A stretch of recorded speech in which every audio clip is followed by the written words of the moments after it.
महत्वपूर्ण परियोजनाओं का लोकार्पण संपन्न होने जा रहा है। ये सभी परियोजनाएं विशेषतः कोसी रेल महासेतु न केवल बिहार के लिए अपितु समस्त देश के लिए बहुत बड़ी सौगात है। इस ऐतिहासिक अवसर पर आप सभी माननीय महानुभावों को पूर्व मध्य रेल हाजीपुर बिहार की ओर से सादर नमन करते हुए माननीय गृह राज्य मंत्री श्री नित्यानंद राय जी से स्वागत संबोधन हेतु सादर आग्रह है।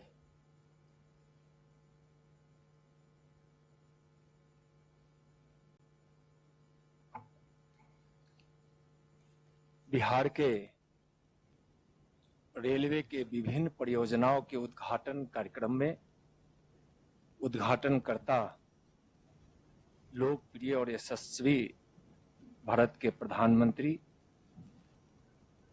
माननीय प्रधानमंत्री आदरणीय श्री नरेंद्र मोदी जी, इस अवसर पर उपस्थित बिहार के महामहिम राज्यपाल श्री फग्गू चौहान जी, बिहार के माननीय मुख्यमंत्री श्री नीतीश कुमार जी, माननीय केंद्रीय रेल मंत्री श्री पीयूष गोयल जी, भारत सरकार में कैबिनेट मंत्री माननीय श्री रामविलास पासवान जी, माननीय श्री रविशंकर जी, माननीय गिरिराज जी, बिहार के माननीय उप मुख्यमंत्री श्री सुशील कुमार मोदी जी, केंद्रीय महिला बाल विकास राज्य मंत्री बहन सुश्री देवाश्री चौधरी जी, बिहार प्रदेश के प्रदेश अध्यक्ष भारतीय जनता पार्टी के और माननीय सांसद डॉक्टर श्री संजय जायसवाल जी, बिहार सरकार के माननीय मंत्रीगण, माननीय सांसदगण, माननीय विधायकगण, इस कार्यक्रम में विभिन्न स्थानों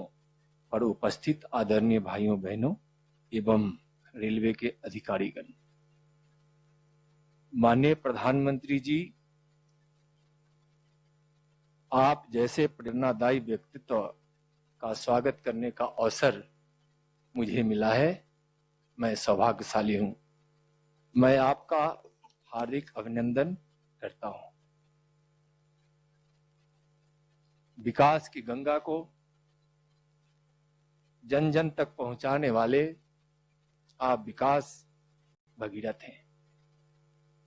गरीबों की जिंदगी से अंधकार मिटे, उनके जीवन में खुशियों की ज्योति जले, यह आपका संकल्प है और लगातार इस कार्य में आपको सफलता भी मिल रही है।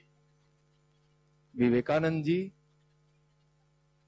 जब विदेश दौरे पे गए थे तो विदेश यात्रा के दौरान किसी ने उनको भूखा और बेबस देश का सन्यासी कहा था। उस समय विवेकानंद ने एक भविष्यवाणी की थी कि मैं वर्तमान में खड़ा होकर 21वीं सदी का भारत देख रहा हूं, जिस भारत में न कोई भूखा है, न कोई बेबस है, न कोई बेघर है, न कोई अशिक्षित है। जैसा हम सब जानते हैं कि विवेकानंद जी के बचपन का नाम नरेंद्र था। एक नरेंद्र ने भविष्यवाणी की थी और दूसरा नरेंद्र आदरणीय आप विवेकानंद की उस भविष्यवाणी को पूरा कर रहे हैं। विवेकानंद ने कहा था कि विश्व कल्याणिनी भारत मां विश्व गुरु बनेगी और अपने विश्व बंधुत्व और शांति कल्याण का संदेश से पूरे दुनिया में गुंजयमान होगी। 21वीं सदी है, आपके नेतृत्व में भारत विश्व गुरु बनने की ओर बढ़ चला है। आप गरीबों के मसीहा हैं। आपके अनेकों रूप को देश और दुनिया देख रही है। कोरोना के युद्ध के सफल मार्गदर्शक के रूप में, देश के चौकीदार के रूप में, मन की बात में जब आप जनसंवाद करते हैं तो एक जनसंवादी के रूप में अनुच्छेद 370 धारा हटाने वाले एक दृढ़ संकल्पी व्यक्तित्व के रूप में, वहीं अयोध्या की धरती पर लेटकर भगवान श्री राम के चरणों में साष्टांग नमन, आपकी इस भक्ति भाव मर्यादा के आप इस रूप को भी दुनिया देख रही है। महाकुंभ के समय गरीब स्वच्छता ग्रही मां का पांव पखारने वाले कर्मयोगी संवेदनशील रूप को तो वहीं लेह के वीर जवानों के बीच जाना, और आपकी बानी हम वो लोग हैं जो बांसुरीधारी श्री कृष्ण की पूजा करते हैं, वहीं सुदर्शन चक्रधारी श्री कृष्ण को भी अपना आदर्श मानते हैं। आपका शांति और शौर्य का यह संदेश दुनिया सुनी है। ऐसे अनेकों रूप को देश और दुनिया देख रही है। आप आज बिहार को बड़ी सौगात दे रहे हैं। वैसे बार बार आप बिहार को बड़ी बड़ी सौगातें देते रहते हैं। पहले भी 1,25,003 करोड़ का विशेष पैकेज जो बिहार के विकास का वाहक बना, पीएम केयर फंड से 500 बेड का कोविड केयर हॉस्पिटल दिए, जिसमें 250 वेंटिलेटर एक हॉस्पिटल आईसीयू बेड हैं। पिछले 1-2 सप्ताह में पहले की भांति फिर किसानों, मत्स्य पालकों, पशुपालकों, माताओं और बहनों के लिए अनेकों योजनाओं का सौगात दिए हैं। आज रेलवे की अनेकों सौगात बिहार को दे रहे हैं। कोसी रेल पुल तो वरदान ही है जो मिथिला, कोसी और सीमांचल के को तो जोड़ेगा ही, साथ साथ बिहार और देश के कई हिस्सों को भी जोड़ेगा। माननीय प्रधानमंत्री जी, राष्ट्र कवि रामधारी दिनकर जी की एक पंक्ति है कि मानव जब जोर लगाता है तो पत्थर पानी बन जाता है। मानव जब जोर लगाता है पत्थर पानी बन जाता है। राष्ट्र कवि दिनकर के इस कविता के इस भाव को आप साकार कर रहे हैं। बिहार के लिए आज ऐतिहासिक दिन है। माननीय प्रधानमंत्री जी, मैं पुनः अपनी ओर से और बिहार वासियों की ओर से आपका हार्दिक अभिनंदन करता हूं और आभार व्यक्त करता हूं। जय हिंद, जय भारत। धन्यवाद माननीय श्री नित्यानंद राय जी। माननीय रेल मंत्री श्री पीयूष गोयल जी से संबोधन के लिए सादर अनुरोध है। माननीय रेल मंत्री श्री पीयूष गोयल जी। नमस्कार। विश्व के सबसे बड़े लोकतंत्र के लोकप्रिय नेता परम आदरणीय प्रधानमंत्री श्री नरेंद्र मोदी जी, बिहार के महामहिम राज्यपाल श्री फागू चौहान जी, माननीय मुख्यमंत्री और पूर्व रेल मंत्री माननीय श्री नीतीश कुमार जी, बिहार राज्य के उप मुख्यमंत्री माननीय श्री सुशील कुमार मोदी जी, उपस्थित केंद्र और राज्य के मंत्रीगण, सांसद, विधायक, अतिथिगण, भाइयों और बहनों, आज का दिन बिहार के स्वर्णिम इतिहास में एक महत्वपूर्ण अध्याय साबित होने वाला है। 1934 के भूकंप ने बिहार के कोसी क्षेत्र को मिथिलांचल से अलग कर दिया। जिस बिहार को भूकंप ने बांट दिया, उसी को माननीय प्रधानमंत्री श्री मोदी जी के अटक प्रयासों से आज फिर जोड़ा जा रहा है। 2014 से ही माननीय प्रधानमंत्री श्री नरेंद्र मोदी जी को बिहार की विशेष चिंता रही है। उन्हें यहाँ के लोगों के प्रति संवेदना है और बिहार के चौमुखी विकास के लिए उन्होंने भागीरथ कार्य किए हैं। उनके सबका साथ सबका विकास मंत्र से प्रेरणा लेकर केंद्र और राज्य डबल इंजन के भांति मिलकर कई परियोजनाओं को पूरा कर रही है। 2009 से 14 के बीच रेलवे के लिए बिहार का प्रतिवर्ष बजट औसतन 1100 करोड़ रुपए हुआ करता था। माननीय प्रधानमंत्री मोदी जी ने पूर्वांचल की चिंता रहते हुए कि कैसे हम पूर्वी भारत को तेज गति से विकास से जोड़ें, इस राशि को 3 गुना कर दिया। अब बिहार में प्रतिवर्ष लगभग 3400 करोड़ रुपए निवेश किए जाते हैं बिहार के रेलवे इंफ्रास्ट्रक्चर को बढ़ाने के लिए। 86 वर्षों तक पूर्वोत्तर बिहार के निवासी कोसी नदी पार करने के लिए लंबी दूरी की यात्रा करते थे। उनका सफर अब सरल हो गया है।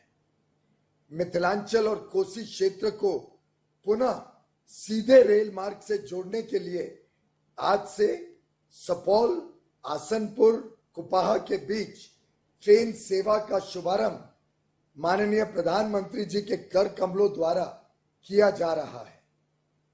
कोसी महासेतु का शिलान्यास श्रद्धेय श्री अटल बिहारी वाजपेयी जी ने 2003 में किया था, जब माननीय श्री नीतीश कुमार जी रेल मंत्री थे।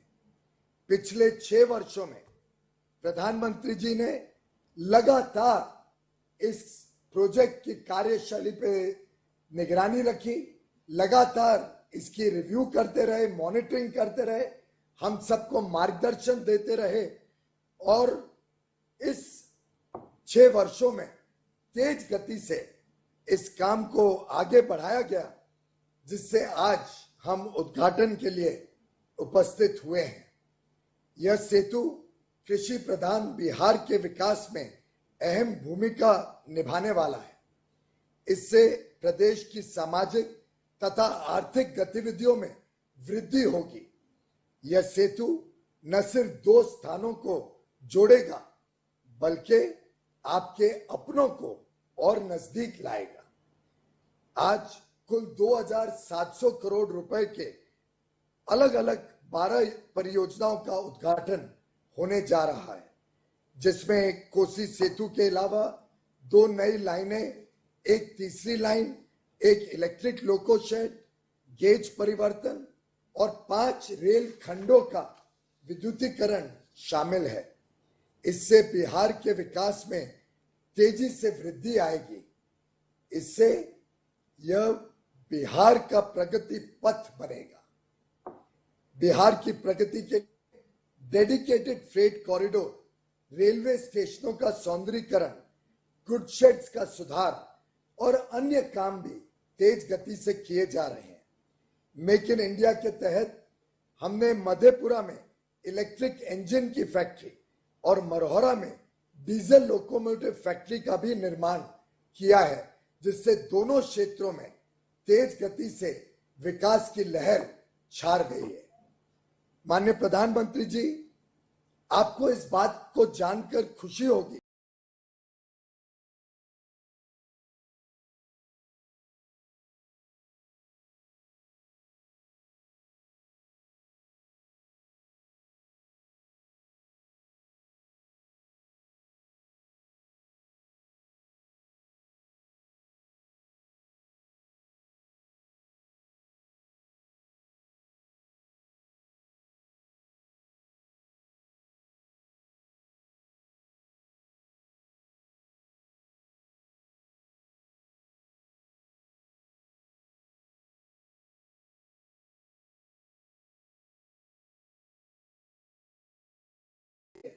सबसे पहली किसान रेल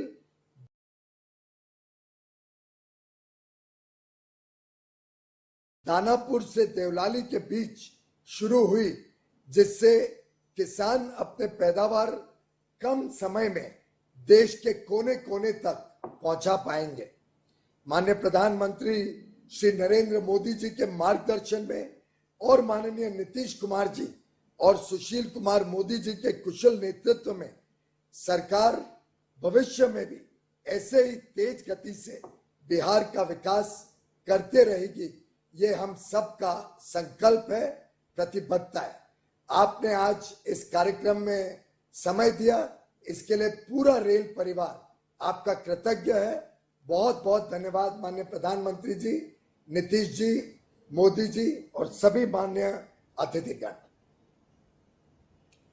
धन्यवाद माननीय रेल मंत्री महोदय। आदरणीय प्रधानमंत्री जी की प्रेरणा से भारतीय रेल देश के विकास में सतत योगदान दे रही है। विगत 6 वर्षों में भारतीय रेल द्वारा बिहार में किए गए मुख्य विकास कार्यों की झलकियां लघु फिल्म आपके समक्ष सादर प्रस्तुत हैं। वीडियो सुपरफास्ट एक्सप्रेस अपने निर्धारित समय पर चल रही है। भारतीय रेलवे हर समय है गतिमान, क्योंकि इसके कांधे पर है आपकी उम्मीदें, आपके सपने और आपको शीघ्र और सुरक्षित मंजिल तक पहुंचाने की चाह। तभी तो रेलवे अपने इंफ्रास्ट्रक्चर को करती रहती है लगातार मजबूत और लाती है नए नए बदलाव। जहां पिछले 6 सालों में रेलवे ने प्रधानमंत्री नरेंद्र मोदी के कुशल मार्गदर्शन में हासिल की हैं कई उपलब्धियां, और इन्हीं उपलब्धियों में से एक है मेक इन इंडिया के तहत मधेपुरा में स्थित इलेक्ट्रिक लोको फैक्ट्री, जहां बना था 12,000 हॉर्स पावर का पहला made in India electric engine. अब यहां 24,000 करोड़ रुपए के पूंजी निवेश से बनाए जाएंगे 800 इलेक्ट्रिक लोको, जो बढ़ाएगा रेल की परिवहन क्षमता। बिहार में कनेक्टिविटी को सुगम बनाने की दिशा में पटना और मुंगेर में बना रेल सह सड़क महासेतु 6,000 करोड़ रुपए की लागत से बने इन दोनों महासेतु ने उत्तर और दक्षिण बिहार तक के आवागमन को किया है आसान। कनेक्टिविटी को बढ़ाने की दिशा में ही डेहरी ऑन सोन और सोन नगर के बीच 3 रेल ट्रैक वाले पुल ने भी निभाई है महत्वपूर्ण भूमिका, जहां 130 किलोमीटर प्रति घंटे की स्पीड से मिशन रफ्तार के तहत दिल्ली और कोलकाता के बीच चल रही हैं रेलगाड़ियां। विद्युतीकरण में रेलवे ने बिहार में अब तक कुल 3,318 किलोमीटर रेल मार्ग के 90% हिस्से का काम पूरा हुआ। रेलवे ने पिछले 6 सालों में 9,000 करोड़ रुपए के निवेश से बिहार में नई लाइन तथा आमान परिवर्तन का व्यापक स्तर पर किया है काम।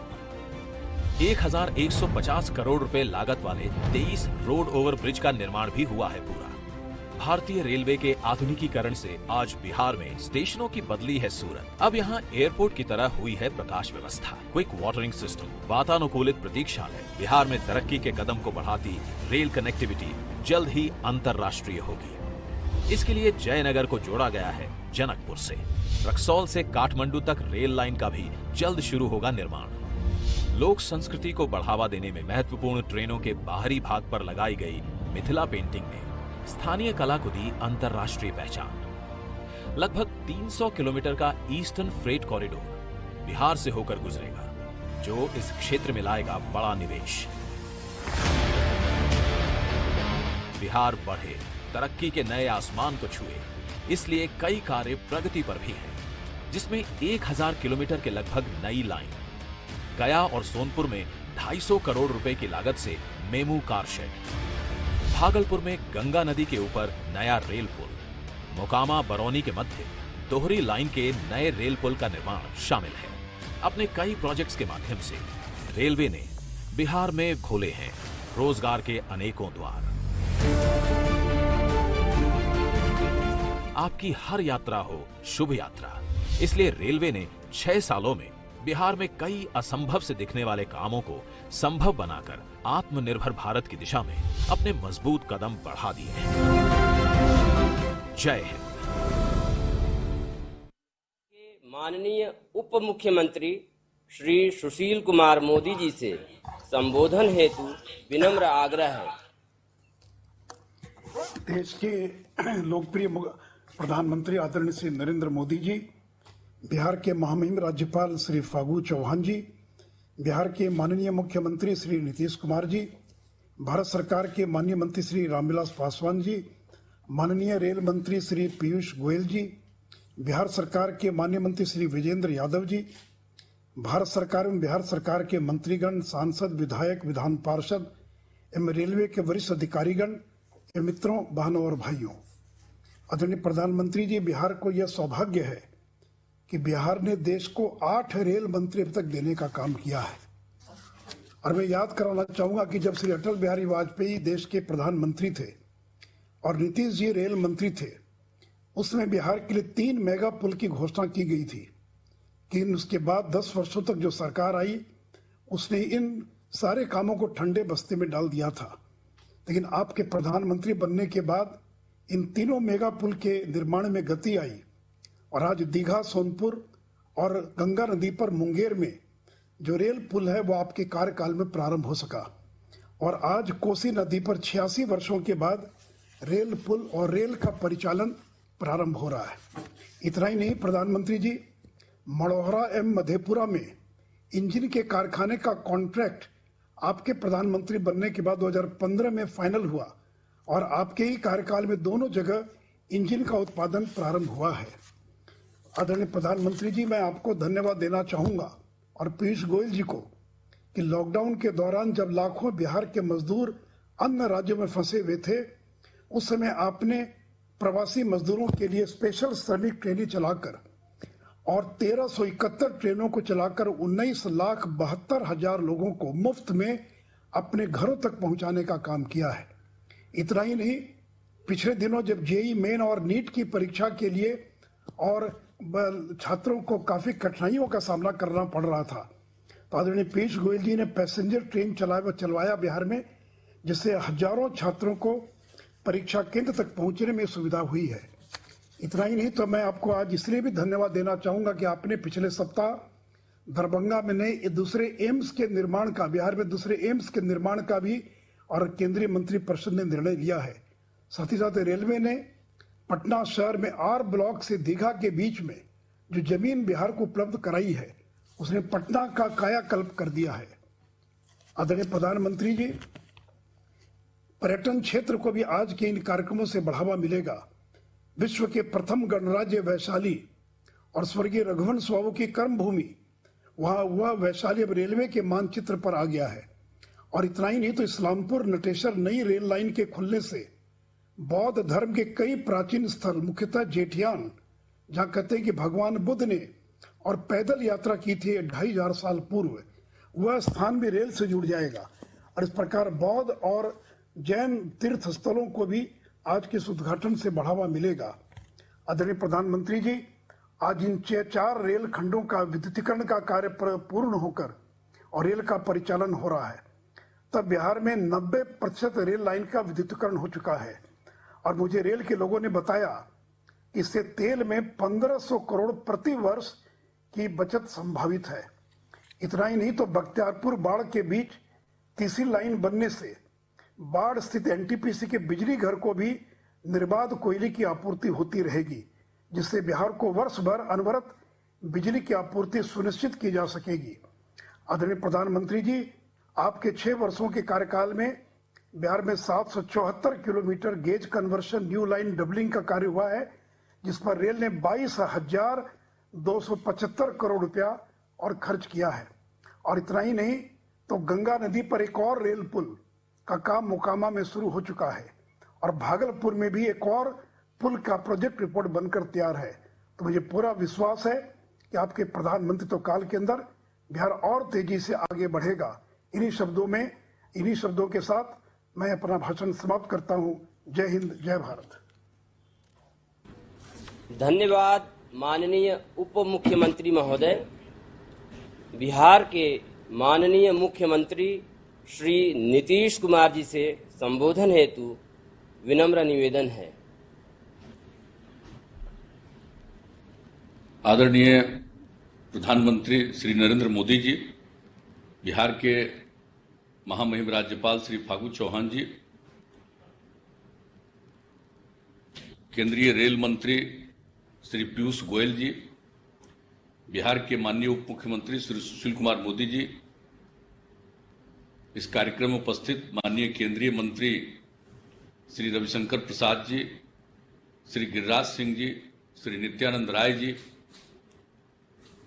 वीडियो कॉन्फ्रेंसिंग के माध्यम से जुड़े इस कार्यक्रम में उपस्थित अन्य सभी माननीय मंत्रीगण, माननीय सांसदगण, माननीय विधायकगण, माननीय विधान पार्षदगण, सभी जनप्रतिनिधिगण, सम्मानित नेतागण, केंद्र सरकार एवं राज्य सरकार के सभी अधिकारीगण, रेलवे बोर्ड एवं इस सेंट्रल रेलवे के यहाँ उपस्थित सभी अधिकारीगण, बहनों एवं भाइयों, मैं आज के इस कार्यक्रम में सबसे पहले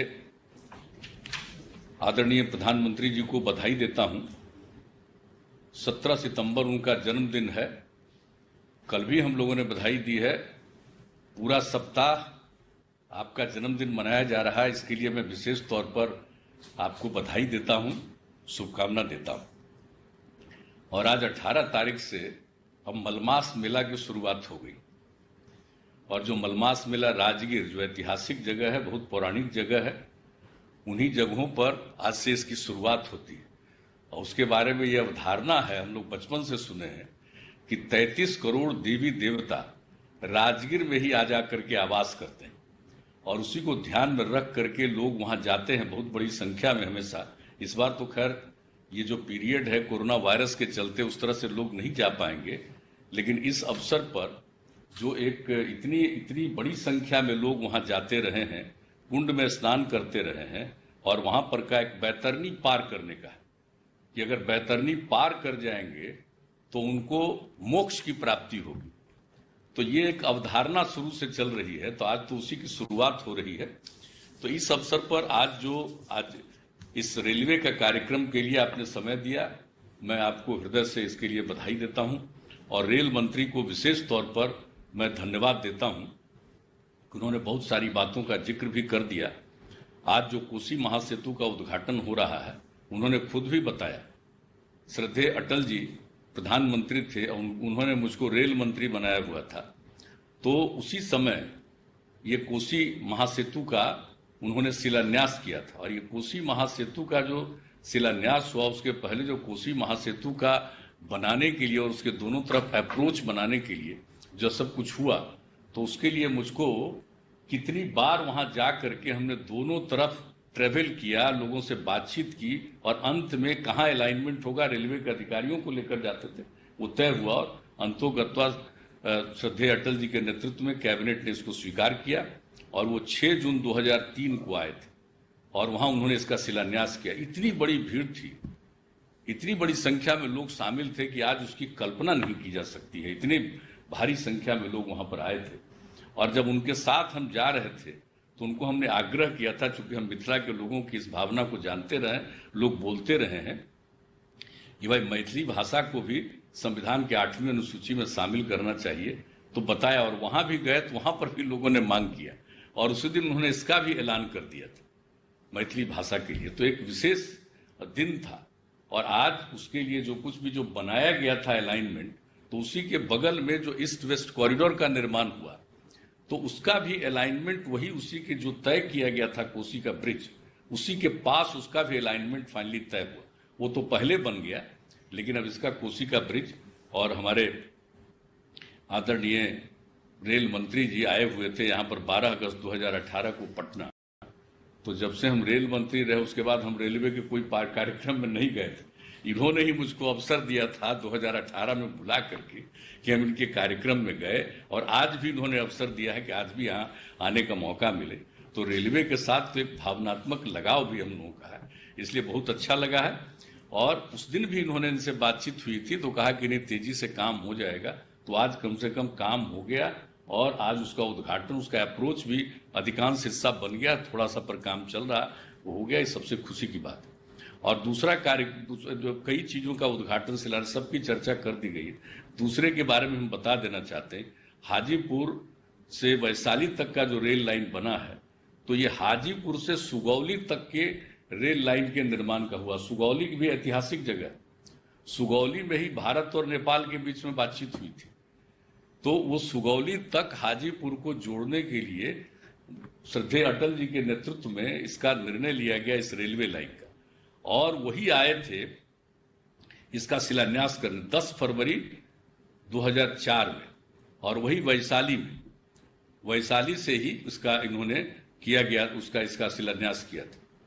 और उसके बाद आज एक हिस्सा तो पहले हुआ था और आज वैशाली तक हो गया, खुशी की बात है। और हम तो रेल मंत्री से ही आग्रह करेंगे कि इसको आगे सुपौल तक पहुंचाने वाला भी काम हो जाए। ये भी श्रद्धेय अटल जी के ही नेतृत्व में हुआ और उन्होंने ही इसका शिलान्यास किया। तो आज आने का मौका मिला, आज आपके नेतृत्व में इसका उद्घाटन हो रहा है। ये हमारे लिए बहुत खुशी की और व्यक्तिगत प्रसन्नता की बात है। उसी तरह से जो आज आप लोगों ने बख्तियारपुर के पास जो एक नया किया है और वो बाढ़ तक का, तो उसकी कहानी हम सिर्फ संक्षेप में बता देना चाहते हैं। ये जो बाढ़ में एनटीपीसी का बना पावर प्लांट बनने का निर्णय हुआ, उसके पीछे जान लीजिए हम लोगों के साथ श्रद्धेय अटल जी की सरकार में पीआर कुमार मंगलम मंत्री थे और वो मंत्री थे ऊर्जा मंत्री। जब हम रेल मंत्री थे, 18 की बात है, तो उसी समय 1998 में जब श्रद्धेय अटल जी की सरकार बनी, तो उन्होंने मुझसे कई अपने तमिलनाडु का और अपने इलाके के रेल के बारे में चर्चा, क्योंकि एक एक बात को हमने कहा कि जरूर होगा, सब करा दिया। उसके बाद एक दिन पार्लियामेंट का सेशन चल रहा था, तो पार्लियामेंट के सेशन के दौरान ही बाहर उन्होंने कहा कि भाई आप अपने क्षेत्र का एक जगह बता दीजिए, आपके कंस्टिट्यूएंसी में हम पावर प्लांट लगाएंगे, अब बड़ा पावर प्लांट लगाएंगे, 616:3 का लगाएंगे। तो मुझे सुखद आश्चर्य हुआ कि भाई उस समय तो नियम बना हुआ था कि जो कोल एरिया है वहीं पर ये पावर प्लांट लगेगा, और उससे तो 250 किलोमीटर से भी ज्यादा दूर है। ये कह रहे हैं पावर प्लांट लगेगा, मुझको बड़ा सुखद आश्चर्य हुआ। और बहुत जल्दी उन्होंने कहा कि आप बताइए एरिया। हमने बता दिया कि पटना के 20 किलोमीटर पूरब से लेकर के आगे 80-90 किलोमीटर में वो देख लें। एक तरफ रेलवे लाइन है, एक तरफ रोड है, और रोड के ठीक बगल में उत्तर साइड में गंगा नदी है। तो देख लें जहां पर उनको उचित लगे। उन्होंने ही सिलेक्ट किया हुआ बाढ़ पंडारक के बीच में वो जगह, चूंकि रेलवे लाइन और रोड के बीच में काफी गैप था, वो जगह का सिलेक्शन हुआ। और जब इसका तय हुआ, इसका भी आकर के शिलान्यास श्रद्धेय अटल जी ने 1999 में किया था। ये मार्च 1999 में किया था इसका उन्होंने शिलान्यास वहां पर उसका। और जब उसका हुआ तो उसी समय बना कि भाई बाढ़ से इसका लिंक बनना चाहिए कोल पॉइंट से हजारीबाग के आसपास। उसी समय ये पूरा का पूरा रेलवे का कंसेप्ट बना। और ये जो रेल लाइन अभी राजगीर और बख्तियारपुर के बीच में था, तो लेफ्ट की तरफ वहां से राजगीर से आने में बख्तियारपुर जाता है, तो राइट साइड में सोचा गया कि इसका बने और बाढ़ तक का रेल लाइन बन जाए, ताकि वहां पर सुविधा, जिसका अभी उप मुख्यमंत्री जी ने चर्चा किया। और ये जो पूरा का पूरा हो गया हजारीबाग कोयला खदान के पास से कोडरमा, तिलैया, राजगीर, बख्तियारपुर, बाढ़, ये भी सैंक्शन हुआ और इसमें भी काफी काम हो चुका है। लेकिन अभी यही हम आग्रह करेंगे कि इसमें जो जुरही खुराडी सेक्शन में 4 सुरंग बनना बाकी है, तो जल्दी बन जाएगा। तभी वहां से इसका कोल का सारा ट्रेन आता रहेगा और इससे लोगों को कोयला पहुंचाने में वहां सहूलियत होगी, कम से कम समय में वहां पर कोयला पहुंचेगा।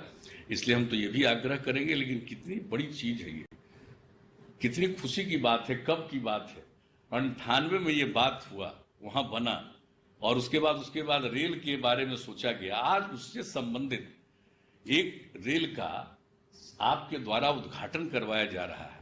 आप सोच सकते हैं कि मेरे जैसे व्यक्ति को इस बात से कितनी प्रसन्नता होगी, कितना आज मुझको आनंद हो रहा है कि चलिए उस समय जो किया गया आज हुआ। अब आपकी सरकार बनी तभी तो ये काम हो रहा।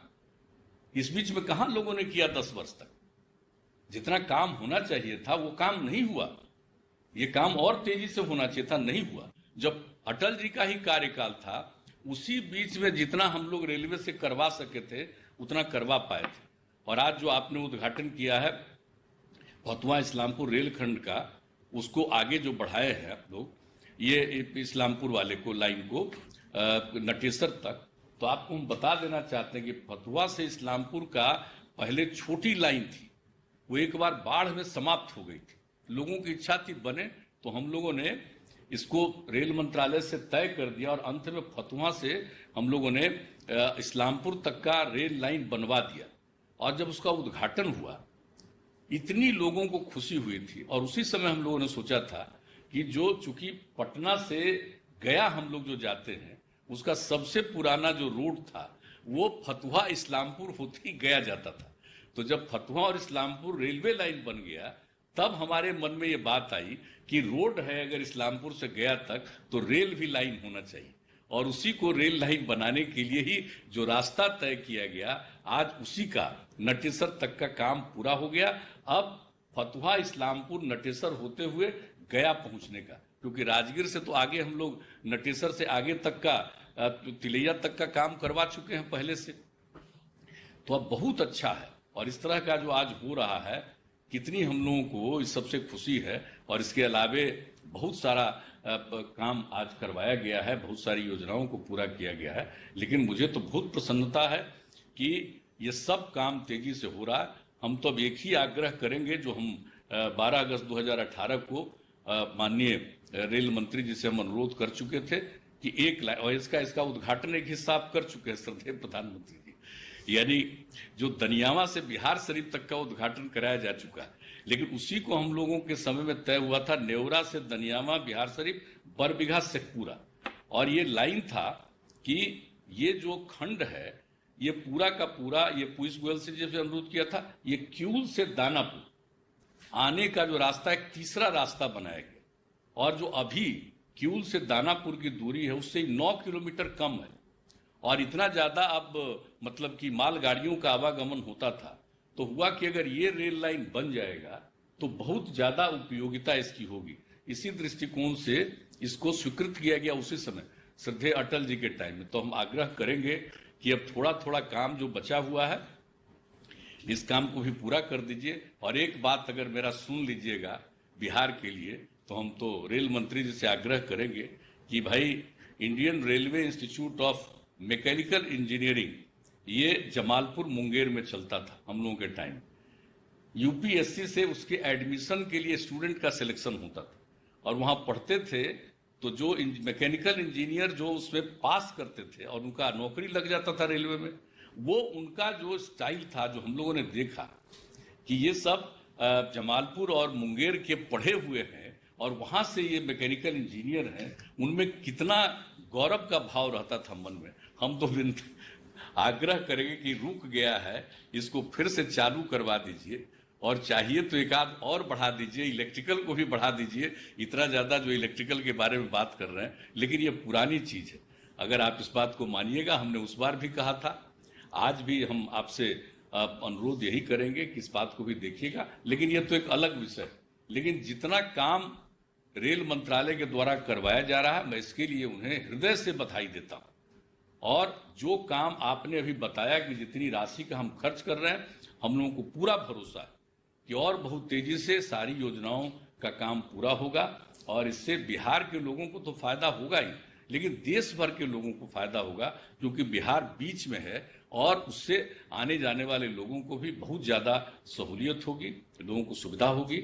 और रेलवे के द्वारा जो मदद किया गया, मैं उसके लिए भी बधाई देता हूं। जिस समय लॉकडाउन का समय चल रहा था, हमारे मजदूर जो बाहर थे उनको लाने के लिए जो इतनी बड़ी संख्या में आपने विशेष रेलगाड़ियों का परिचालन कराया, उससे बहुत बड़ी संख्या में करीब करीब 22-23 लाख की संख्या में हमारे बाहर से आए। हमारे उप मुख्यमंत्री जी प्रवासी कह रहे थे, हम हाथ जोड़ करके प्रार्थना करेंगे, इस देश में कोई प्रवासी नहीं है, देश पूरे देशवासियों का है। एक राज्य का कोई दूसरे राज्य में जाएगा तो प्रवासी नहीं है, ये तो अपने देश का वासी है। इसलिए खैर, लेकिन अपने राज्य के लोग जो दूसरे राज्य में गए काम करने के लिए, वहां फंस गए, तो वहां से आने में तो रेलवे ने सचमुच बहुत दिक्कत थी। अगर रेलगाड़ी नहीं चलवाते आप तो इतनी दिक्कत थी, किस तरह से लोग आ रहे थे, कहीं कोई पैदल चल रहा था तो कोई किस प्रकार से चल रहा था, कितनी कठिनाई हो रही थी। तो मैं इसके लिए तो जरूर आज जो कार्यक्रम रेल का हो रहा, तो मैं भी अपनी तरफ से भी, जो उप मुख्यमंत्री जी ने कहा, मैं भी इस बात के लिए मैं विशेष तौर पर बधाई देता हूं। और आज के इस कार्यक्रम के लिए विशेष तौर पर मैं आपका अभिनंदन करता हूं। और श्रद्धेय प्रधानमंत्री जी ने आज के लिए भी जो समय दिया है, इसके लिए मैं उनका भी अभिनंदन करता हूं और अपनी बात समाप्त करता हूं। बहुत बहुत धन्यवाद। धन्यवाद माननीय मुख्यमंत्री श्री नीतीश कुमार जी। आज लोकार्पित होने वाली समस्त परियोजनाओं पर लघु फिल्म आपके समक्ष सादर प्रस्तुत है। लोहे की दो पटरियों के बीच भागती रेलवे, हर दिन लाखों को उनकी मंजिल तक पहुंचाती रेलवे। तभी तो कोविड-19 जैसी बड़ी बाधा का सामना करते हुए भी ईस्ट सेंट्रल रेलवेज (ECR) ने शुरू किए थे कई नए काम, और इसी का लाभ मिलने जा रहा है बिहार वासियों को। प्रधानमंत्री देने जा रहे हैं बिहार वासियों को एक साथ कई सारी सौगातें। कोसी महासेतु जो करेगा 86 सालों के बाद मिथिला और कोसी क्षेत्र के मिलन को संभव। ये जोड़ेगा निर्मली और सरायगढ़ को। इसकी कुल लागत है 516 करोड़ रुपए। सहरसा से कोसी रेल महासेतु होते हुए आसनपुर कुपहा के बीच ट्रेन सेवा का उद्घाटन। हाजीपुर घोसवर वैशाली नई रेल लाइन, विश्व का प्रथम गणराज्य वैशाली पाएगा स्थान रेल मानचित्र पर और मिलेगा पर्यटन को बढ़ावा। इस्लामपुर नटेसर नई रेल लाइन, रेलवे लाइन गुजरेगी खुदागंज, हरसिंगरा और कटारी स्टेशन होकर। गौतम बुद्ध से जुड़े ये पवित्र स्थान आएंगे रेल मानचित्र पर और होंगे बुद्धिस्ट रेल सर्किट में शामिल। मुजफ्फरपुर सीतामढ़ी रेल मार्ग, कटिहार न्यू जलपाईगुड़ी रेल मार्ग, ये नॉर्थ ईस्टर्न स्टेट्स का गेटवे है। जयनगर दरभंगा समस्तीपुर, समस्तीपुर खगड़िया रेल मार्ग, शिवनारायणपुर भागलपुर रेल मार्ग। बढ़ेगी रेलगाड़ियों की रफ्तार। करनौती बख्तियारपुर लिंक बाईपास तथा बाढ़ और बख्तियारपुर के बीच तीसरी लाइन, लागत 240 करोड़ रुपए। ये सालाना 10 मिलियन टन कोयले की आवश्यकता वाले एनटीपीसी बाढ़ के मेगा पावर प्लांट में कोयले की निर्बाध आपूर्ति को सुनिश्चित करेगी। 150 साल पुराने किऊल रेल पुल के समानांतर नए किऊल रेल पुल का निर्माण और इसके यार्ड का अत्याधुनिक इलेक्ट्रॉनिक इंटरलॉकिंग द्वारा रीमॉडलिंग, लागत 86 करोड़ रुपए। मौजूदा 150 साल से अधिक पुराने रेल पुल के समानांतर नए रेल पुल का निर्माण। इससे होगा पटना भागलपुर, पटना देवघर, गया भागलपुर रेल मार्गों पर यातायात सुगम। महत्वपूर्ण शहर लखीसराय को मिले नए प्लेटफॉर्म। साथ ही अब 304 रूट के साथ किऊल लखीसराय यार्ड हुआ अत्याधुनिक इलेक्ट्रॉनिक इंटरलॉकिंग प्रणाली से lace. Electric locomotive shade Barauni, इसमें अत्याधुनिक इलेक्ट्रिक इंजनों का होगा अनुरक्षण, जिनसे मिलेगी बिहार में चलने वाली ट्रेनों को रफ्तार। बिहार की तस्वीर बदल रही है तेजी से और भारतीय रेल कर रहा है इसमें महत्वपूर्ण योगदान। तभी तो कोविड-19 के मुश्किल समय में देश भर से बिहार लौटे प्रवासी मजदूरों को इन परियोजनाओं ने दिया रोजगार का अवसर, जिसके कारण ये इतनी जल्दी हो सकी पूरी। इन प्रोजेक्ट्स के कारण खुल रही हैं चहुं ओर विकास की नई राहें और बिहार बढ़ाएगा कदम आत्मनिर्भर भारत की ओर। आज इन सभी परियोजनाओं को प्रधानमंत्री नरेंद्र मोदी कर रहे हैं राष्ट्र को समर्पित। साथ ही वे विद्युतीकृत रेल मार्ग पर परिचालन भी करेंगे शुरू।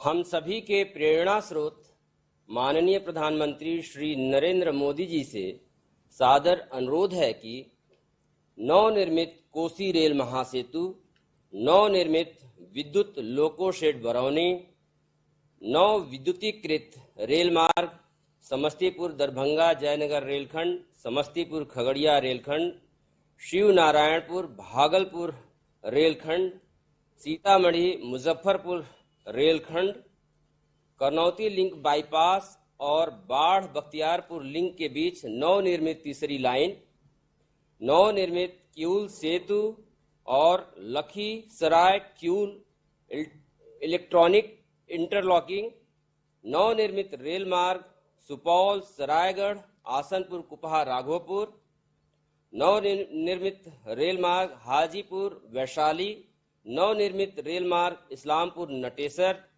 नव विद्युतीकृत रेल मार्ग कटिहार न्यू जलपाईगुड़ी नौ विद्युतीकृत रेल मार्ग सीतामढ़ी मुजफ्फरपुर को अपने कर कमलों द्वारा रिमोट बटन दबाकर राष्ट्र को समर्पित करें। माननीय प्रधानमंत्री जी।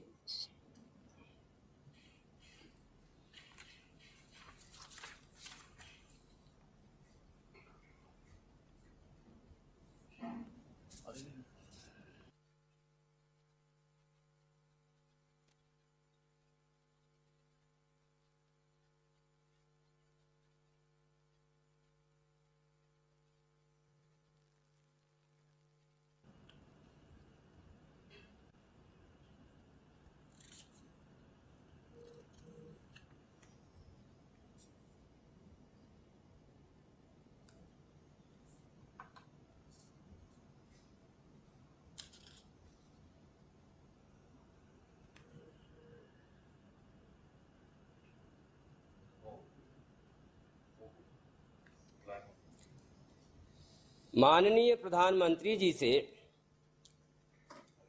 पुनः सादर निवेदन है कि रेल मार्गों सुपौल, सरायगढ़, आसनपुर, कुपहा, राघोपुर, हाजीपुर, वैशाली, इस्लामपुर, नटेसर, कटिहार, न्यू जलपाईगुड़ी, सीतामढ़ी, मुजफ्फरपुर पर हरी झंडी दिखाकर ट्रेन सेवा को शुभारंभ करें।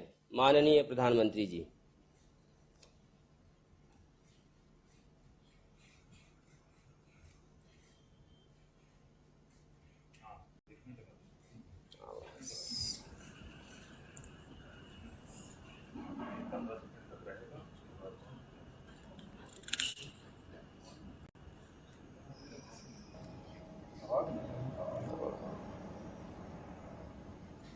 हमारी स्टार्ट नहीं हो रही।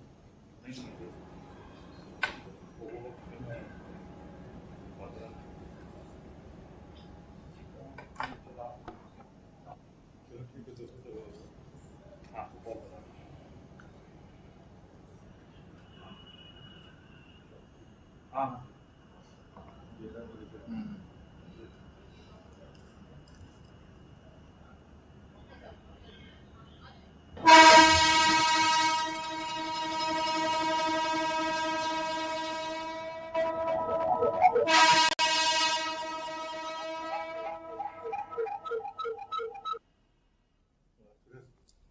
माननीय प्रधानमंत्री जी से सादर निवेदन है कि इस गौरवशाली अवसर पर अपने प्रेरक उद्बोधन से हम सभी को अनुग्रहित करें, मार्गदर्शित करें। माननीय प्रधानमंत्री जी। बिहार के राज्यपाल श्री फागू चौहान जी, बिहार के मुख्यमंत्री श्रीमान नीतीश जी, केंद्रीय मंत्रिमंडल के मेरे सहयोगी पीयूष गोयल जी, रविशंकर प्रसाद जी, गिरिराज सिंह जी, नित्यानंद राय जी, सुश्री देवाश्री चौधरी जी, बिहार के उप मुख्यमंत्री भाई सुशील जी, अन्य मंत्रीगण, सांसद और विधायकगण और तकनीक के माध्यम से जुड़े बिहार के मेरे प्यारे भाई और बहनों, साथियों, आज बिहार में रेल कनेक्टिविटी के क्षेत्र में नया इतिहास रचा गया है। कोसी महासेतु और किऊल ब्रिज के साथ ही बिहार में रेल यातायात, रेलवे के बिजलीकरण और रेलवे में मेक इन इंडिया को बढ़ावा देने, नए रोजगार पैदा करने वाले 1 दर्जन प्रोजेक्ट्स का आज लोकार्पण और शुभारंभ हुआ है। लगभग 3000 करोड़ रुपए के इन प्रोजेक्ट से बिहार का रेल नेटवर्क तो सशक्त होगा ही, पश्चिम बंगाल और पूर्वी भारत की रेल कनेक्टिविटी भी मजबूत होगी।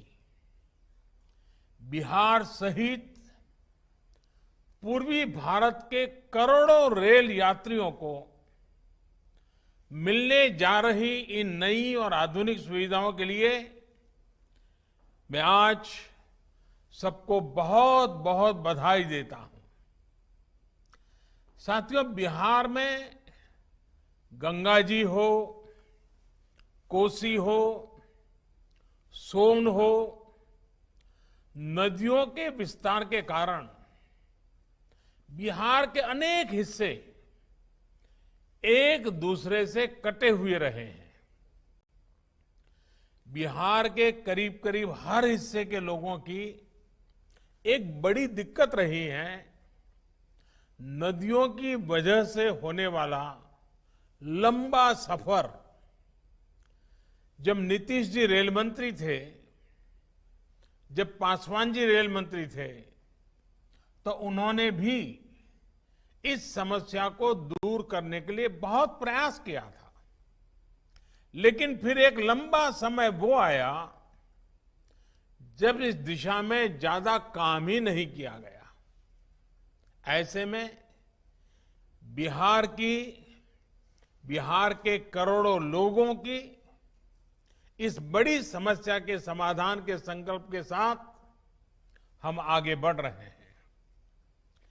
पिछले 5-6 साल में एक के बाद एक इस समस्या के हल की तरफ तेजी से कदम आगे बढ़ाए गए हैं। साथियों, 4 वर्ष पहले उत्तर और दक्षिण बिहार को जोड़ने वाले 2 महासेतु, एक पटना में और दूसरा मुंगेर में शुरू किए गए थे।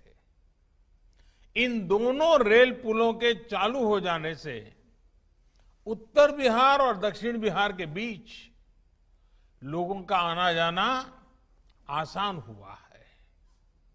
खासकर उत्तर बिहार के क्षेत्र जो दशकों से विकास से वंचित थे, उन्हें विकास के लिए नई गति मिली है। आज मिथिला और कोसी क्षेत्र को जोड़ने वाला महासेतु और सुपौल आसनपुर कुपहा रेल रूट भी बिहार वासियों की सेवा में समर्पित है। साथियों, लगभग 8.5 दशक पहले भूकंप की एक भीषण आपदा ने मिथिला और कोसी क्षेत्र को अलग थलग कर दिया था। आज ये संयोग ही है कि कोरोना जैसी वैश्विक महामारी के बीच इन दोनों अंचलों को आपस में जोड़ा जा रहा है। मुझे बताया गया है कि इसके आखिरी चरण के कार्यों में दूसरे राज्यों से आए श्रमिक साथियों ने भी बहुत सहयोग किया है। वैसे ये महासेतु और ये प्रोजेक्ट श्रद्धेय अटल जी और नीतीश बाबू का ड्रीम प्रोजेक्ट भी रहा है। जब 2003 में नीतीश जी रेल मंत्री थे और श्रद्धेय अटल जी प्रधानमंत्री, तब नई कोसी रेल लाइन परियोजना की परिकल्पना की गई थी। इसका उद्देश्य यही था कि मिथिला और कोसी क्षेत्र के लोगों की दिक्कतों को दूर किया जाए। इसी सोच के साथ 2003 में अटल जी द्वारा इस परियोजना का शिलान्यास किया गया था।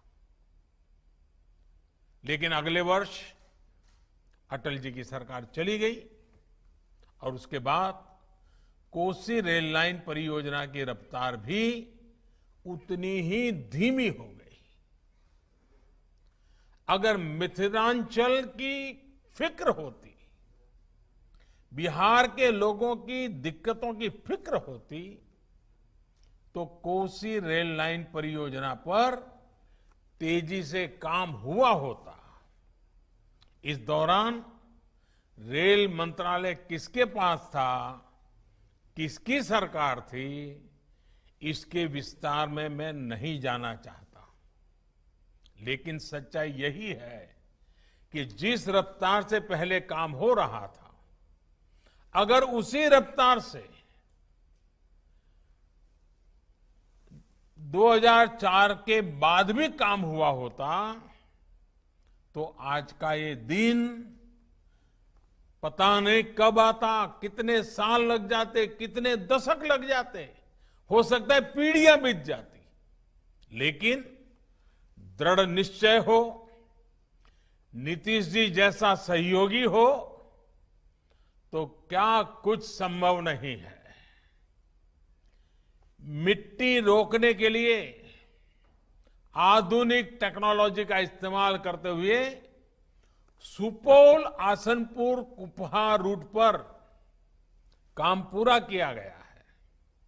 साल 2017 में जो भीषण बाढ़ आई थी, उस दौरान हुए नुकसान की भरपाई भी इस दौरान की गई है।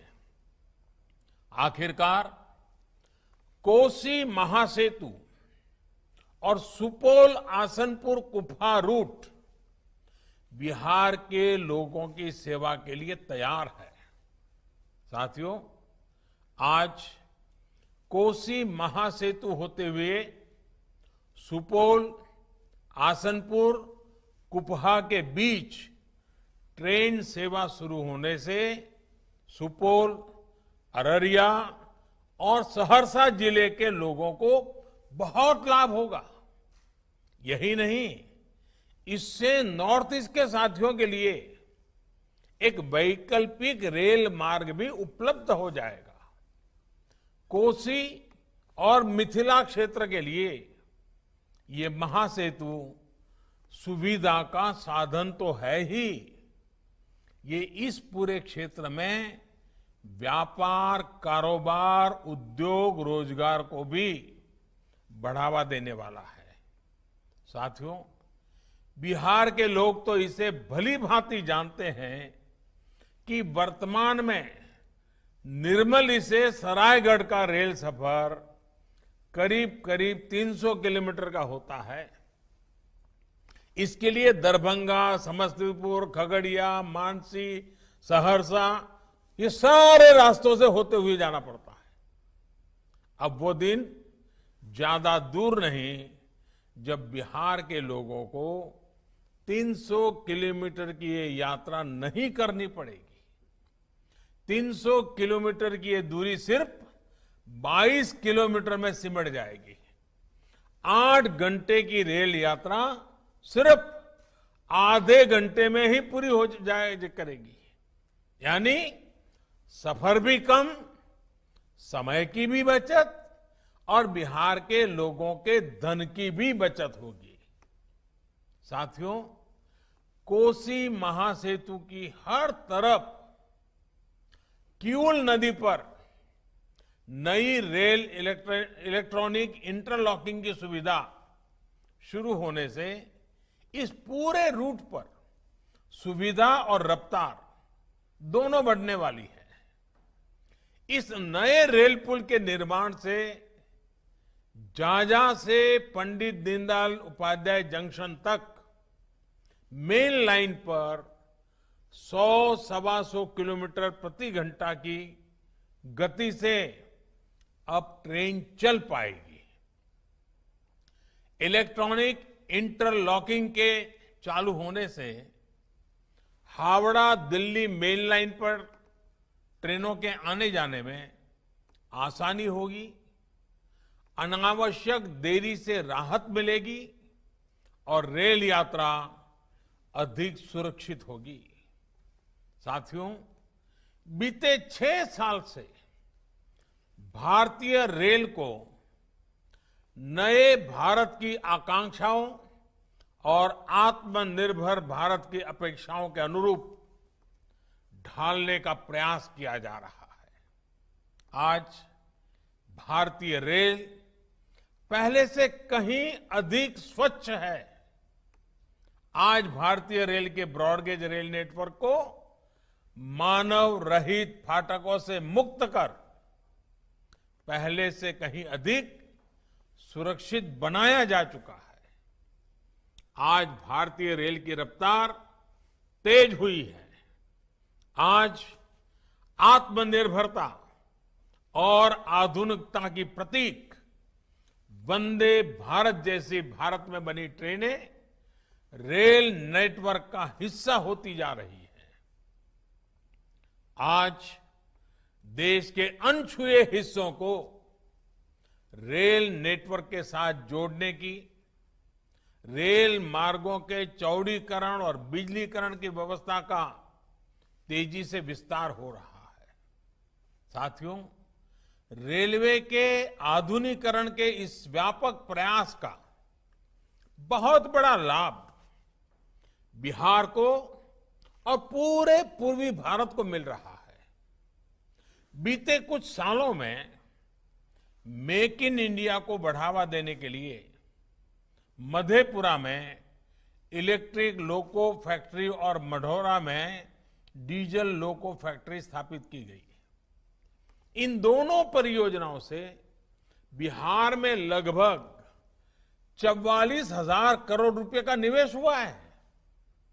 ये सुनकर हर बिहारवासी को गौरव होगा कि आज बिहार में 12,000 हॉर्स पावर के सबसे शक्तिशाली विद्युत इंजन बन रहे हैं।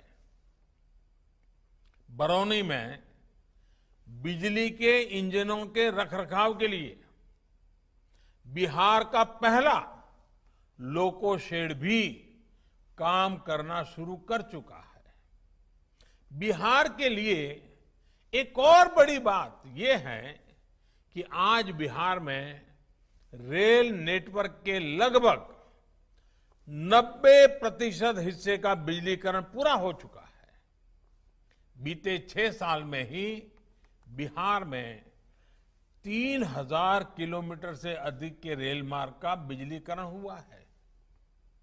आज इसमें 5 और प्रोजेक्ट जुड़ गए हैं।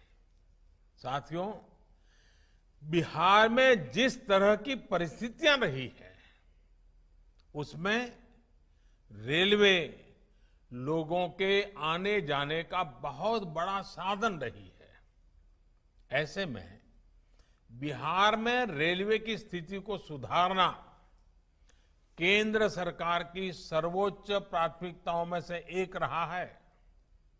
आज बिहार में किस तेज गति से रेलवे नेटवर्क पर काम चल रहा है, इसके लिए मैं एक तथ्य देना चाहता हूं। 2014 से पहले के 5 सालों में लगभग 325 किलोमीटर रेल लाइन कमीशन हुई थी। आसान शब्दों में कहे तो 2014 के पहले के 5 सालों में बिहार में सिर्फ 325 किलोमीटर नई रेल लाइन शुरू की थी, जबकि 2014 के बाद के 5 सालों में बिहार में लगभग 700 किलोमीटर रेल लाइन कमीशन हो चुकी है। यानी करीब करीब 2 गुने से भी नई रेल लाइन शुरू हुई है। अभी करीब 1000 किलोमीटर नई रेल लाइनों का निर्माण तेजी से चल रहा है। आज हाजीपुर, गोसवर, वैशाली नई रेल लाइन के शुरू होने से वैशाली नगर, दिल्ली और पटना से भी सीधी रेल सेवा से जुड़ जाएगा। इस सेवा से वैशाली में पर्यटन को बहुत बल मिलेगा और युवा साथियों को नए रोजगार उपलब्ध होंगे। इस तरह इस्लामपुर नटेसर नई रेल लाइन से भी लोगों को बहुत फायदा होगा। विशेषकर बौद्ध मत को मानने वालों को ये नई सुविधा मिलने की इसकी काफी आसानी होगी। साथियों, आज देश में मालगाड़ी और यात्री गाड़ी दोनों के लिए अलग अलग ट्रैक बनाने की व्यापक व्यवस्था यानी डेडिकेटेड फ्रेट कॉरिडोर्स पर भी तेजी से काम चल रहा है। इससे बिहार में करीब 250 किलोमीटर लंबा डेडिकेटेड फ्रेट कॉरिडोर बन रहा है, जो बहुत जल्द पूरा होने वाला है। इस व्यवस्था से ट्रेनों में होने वाली देरी की समस्या भी कम होगी और सामान की ढुलाई में होने वाली देरी भी बहुत कम हो जाएगी। साथियों, जिस तरह से कोरोना के संकट काल में रेलवे ने काम किया है, रेलवे काम कर रही है, उसके लिए मैं भारतीय रेल के लाखों कर्मचारियों को, हमारे साथियों को उनकी विशेष प्रशंसा करता हूं। देश के लाखों श्रमिकों को श्रमिक स्पेशल ट्रेनों के माध्यम से सुरक्षित घर पहुंचाने के लिए रेलवे ने दिन रात एक कर दिया था। स्थानीय स्तर पर श्रमिकों को रोजगार देने में भी रेलवे बड़ी भूमिका निभा रहा है। कोरोना काल में भारतीय रेल की यात्री सेवा भले ही कुछ समय के लिए रुक गई थी, लेकिन रेल को सुरक्षित और आधुनिक बनाने का काम तेज गति से चलता रहा। देश की पहली किसान रेल यानी पटरी पर चलता हुआ कोल्ड स्टोरेज भी बिहार और महाराष्ट्र के बीच कोरोना काल में ही शुरू किया गया। साथियों, ये कार्यक्रम भले रेलवे का है, लेकिन रेलवे के साथ ही ये लोगों के जीवन को आसान बनाने और बेहतर बनाने के प्रयास का भी आयोजन है। इसलिए मैं एक और विषय की चर्चा भी आज आपके बीच करना चाहता हूं, जो बिहार के लोगों के स्वास्थ्य से जुड़ा है। नीतीश जी की सरकार बनने से पहले तक बिहार में इक्का दुक्का मेडिकल कॉलेज हुआ करते थे। इससे बिहार में मरीजों को तो भारी दिक्कत थी ही, बिहार के मेधावी युवाओं के भी मेडिकल की पढ़ाई के लिए दूसरे राज्यों का रुख करना पड़ता था। आज बिहार में 15 से ज्यादा मेडिकल कॉलेज हैं, जिससे अनेक बीते कुछ वर्षों में ही बनाए गए हैं। कुछ दिन पहले ही बिहार में एक नए एम्स की भी स्वीकृति दे दी गई है। ये नया एम्स दरभंगा में बनाया जाएगा। इस नए एम्स में 750 बेड का नया अस्पताल तो बनेगा ही, इसमें एमबीबीएस की 100 और नर्सिंग की 60 सीटें भी होगी। दरभंगा में बनने वाले इस एम्स से हजारों नए रोजगार भी सृजित होंगे। साथियों, देश के किसानों के कल्याण की दिशा में, कृषि सुधारों की दिशा में कल देश के लिए बहुत ही महत्वपूर्ण दिन था। कल विश्वकर्मा जयंती के दिन लोकसभा में ऐतिहासिक कृषि सुधार विधेयक पारित किए गए हैं। इन विधेयकों ने हमारे अन्नदाता किसानों को अनेक बंधनों से मुक्ति दिलाई है। आजादी के बाद किसानों को किसानी में एक नई आजादी देने का काम हुआ है। इन सुधारों से किसानों को अपनी उपज बेचने में और ज्यादा विकल्प मिलेंगे और ज्यादा अवसर मिलेंगे। मैं देश भर के किसानों को इन विधेयकों के पारित होने पर बहुत बहुत बधाई देता हूं। किसान और ग्राहक के बीच जो बिचौलिए होते हैं, जो किसानों की कमाई का बड़ा हिस्सा खुद ले लेते हैं, उनसे बचाने के लिए विधेयक लाए जाने बहुत आवश्यक थे। ये विधेयक किसानों के लिए रक्षा कवच बनकर के आए हैं। लेकिन कुछ लोग, जो लोग दशकों तक देश में शासन करते रहे हैं, सत्ता में रहे हैं, देश पर राज किया है, वो लोग किसानों को इस विषय पर भ्रमित करने की कोशिश कर रहे हैं, किसानों से झूठ बोल रहे हैं। साथियों, चुनाव के समय किसानों को लुभाने के लिए बड़ी बड़ी बातें करते थे, लिखित में करते थे, अपने घोषणा पत्र में डालते थे और चुनाव के बाद भूल जाते थे। और आज जब वही चीजें जो इतने दशकों तक देश में राज करने वाले लोगों के मैनिफेस्टो में है, वही चीजें भारतीय जनता पार्टी एनडीए सरकार कर रही है, किसानों को समर्पित हमारी ये सरकार कर रही है, तो ये भांति भांति के भ्रम फैला रहे हैं।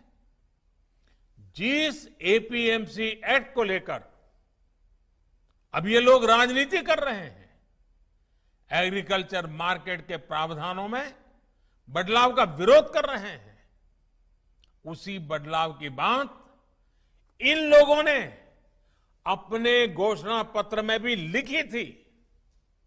लेकिन अब जब एनडीए सरकार ने ये बदलाव कर दिया है, तो ये लोग इसका विरोध करने पर, झूठ फैलाने पर, भ्रम फैलाने पर उतर आए हैं। सिर्फ विरोध के लिए विरोध करने का ये एक के बाद एक अनेक उदाहरण सामने आ रहे हैं। लेकिन ये लोग ये भूल रहे हैं कि देश का किसान कितना जागृत है। वो ये देख रहा है कि कुछ लोगों को, किसानों को मिल रहे नए अवसर उनको पसंद नहीं आ रहे हैं। देश का किसान ये देख रहा है कि वो कौन से लोग हैं जो बिचौलियों के साथ खड़े हैं। साथियों, ये लोग एमएसपी को लेकर बड़ी बड़ी बातें करते थे, लेकिन कभी अपना वायदा पूरा नहीं किया। किसानों से किया ये वायदा अगर पूरा किसी ने किया है तो भाजपा एनडीए की वर्तमान सरकार ने पूरा किया है। अब ये दुष्प्रचार किया जा रहा है कि सरकार के द्वारा किसानों को एमएसपी का लाभ नहीं दिया जाएगा। ये भी मनगढ़ंत बातें कही जा रही हैं कि किसानों से धान, गेहूं इत्यादि की खरीद सरकार द्वारा नहीं की जाएगी। ये सरासर झूठ है, गलत है, किसानों के साथ धोखा है। हमारी सरकार किसानों को एमएसपी के माध्यम से उचित मूल्य दिलाने के लिए प्रतिबद्ध है। पहले भी थे, आज भी हैं, आगे भी रहेंगे। सरकारी खरीद भी पहले की तरह जारी रहेगी। कोई भी व्यक्ति अपना उत्पादन जो भी वो पैदा करता है दुनिया में कहीं भी बेच सकता है, जहां चाहे वहां बेच सकता है। अगर वो कपड़ा बनाता है जहां चाहे बेच सकता है, वो बर्तन बनाता है कहीं पर भी बेच सकता है, वो जूते बनाता है कहीं पर भी बेच सकता है। लेकिन एकमात्र केवल मेरे किसान भाई बहनों को इन अधिकारों से वंचित रखा गया था, मजबूर किया गया था। अब नए प्रावधान लागू होने के कारण किसान अपनी फसल वो देश के किसी भी बाजार में अपनी मनचाही कीमत पर बेच सकेगा।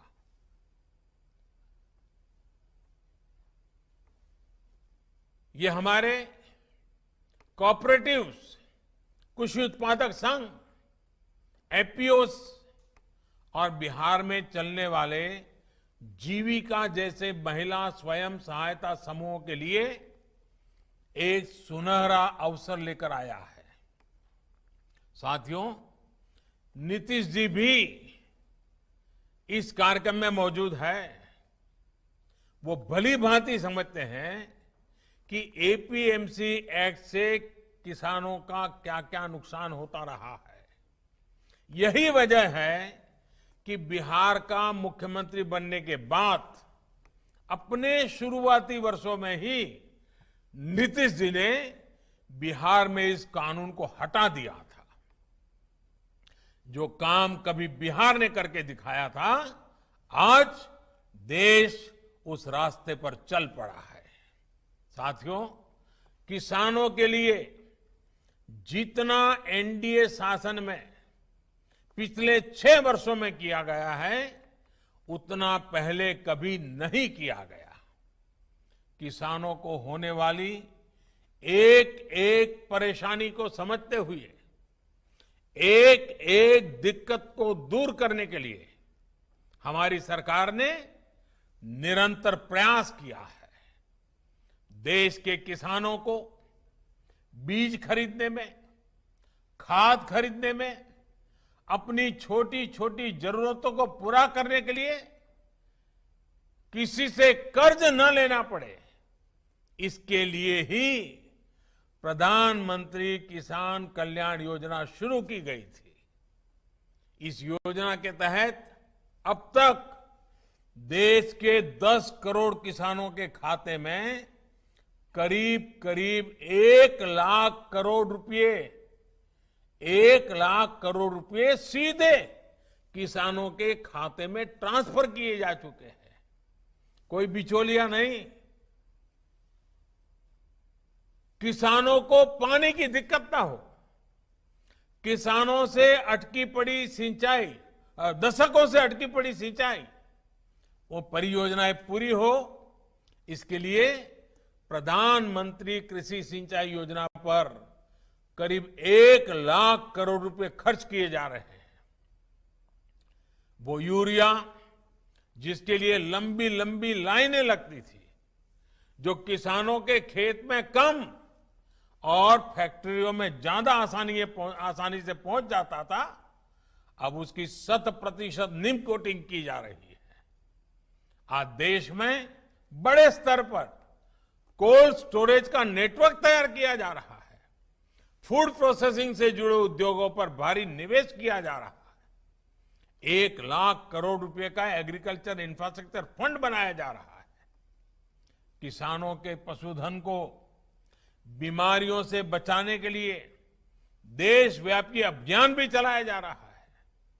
मछली उत्पादन बढ़ाने के लिए, मुर्गी पालन को प्रोत्साहन के लिए, शहद उत्पादन बढ़ाने के लिए, दूध उत्पादन बढ़ाने के लिए किसानों को आय बढ़ाने के अतिरिक्त विकल्प देने के लिए केंद्र सरकार निरंतर कार्य कर रही है। साथियों, मैं आज देश के किसानों को बड़ी नम्रतापूर्वक अपनी बात बताना चाहता हूं, संदेश देना चाहता हूं। आप किसी भी तरह के भ्रम में मत पड़िए। इन लोगों से देश के किसानों को सतर्क रहना बहुत जरूरी है। ऐसे लोगों से सावधान रहें जिन्होंने दशकों तक देश पर राज किया और जो आज किसानों से झूठ बोल रहे हैं। वो लोग किसानों की रक्षा का ढिंढोरा पीट रहे हैं, लेकिन दरअसल वे किसानों को अनेक बंधनों में जकड़कर रखना चाहते हैं। वो लोग बिचौलियों का साथ दे रहे हैं, वो लोग किसानों की कमाई को बीच में लूटने वालों का साथ दे रहे हैं। किसानों को अपनी उपज देश में कहीं पर भी किसी को भी बेचने की आजादी देना बहुत ऐतिहासिक कदम है। 21वीं सदी में भारत का किसान बंधनों में नहीं, भारत का किसान खुल करके खेती करेगा, जहां मन आएगा अपनी उपज बेचेगा, जहां ज्यादा पैसा मिलेगा वहां बेचेगा, किसी बिचौलिए का मोहताज नहीं रहेगा और अपनी उपज, अपनी आय भी बढ़ाएगा। ये देश की जरूरत है और समय की मांग भी है। साथियों, किसान हो, महिलाएं हो, नौजवान हो, राष्ट्र के विकास में सभी को सशक्त करना हम सभी का दायित्व है। आज जितने भी प्रोजेक्ट को समर्पित किया गया है वो इसी दायित्व का एक हिस्सा है। मुझे विश्वास है कि आज जिन परियोजनाओं का लोकार्पण और शुभारंभ हुआ है, इनसे बिहार के लोगों, यहां के नौजवानों, यहां की महिलाओं को बहुत लाभ होगा। साथियों, कोरोना के इस संकट काल में हम सभी को बहुत संभल कर भी रहना है। थोड़ी सी भी लापरवाही आपका और आपके अपनों का बहुत ज्यादा नुकसान कर सकती है।